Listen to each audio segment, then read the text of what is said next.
Wind energy is one of the cleanest and fastest growing source of electricity in the world. But how does a wind power plant actually work? Let's understand the process step by step. We begin at a wind farm. Here, multiple wind turbines are installed across open land where wind flow consistently. These turbines work together to generate electricity on a large scale.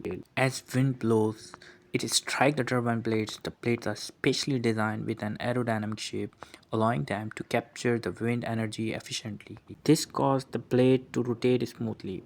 The rotating blades are connected to a rotor inside the turbines. As the rotor spins, it transfers motion to a shaft located inside the nacelle at the top of the tower. Inside the nacelle, the shaft drives a gearbox. The gearbox increases the rotation speed, which is required to efficiently operate the generator. In some modern turbines, this step is handled without a gearbox using direct drive systems. The high speed shaft turns the generator. Here, mechanical energy is converted into electrical energy.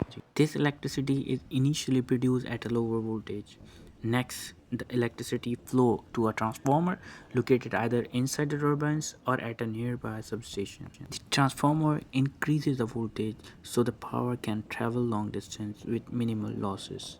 Finally, electricity is transmitted through high voltage power lines.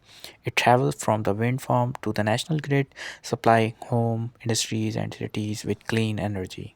Wind power plants produce electricity without burning fuel, releasing emission, or consuming water. They play a vital role in building a sustainable and renewable energy future. Thanks for watching.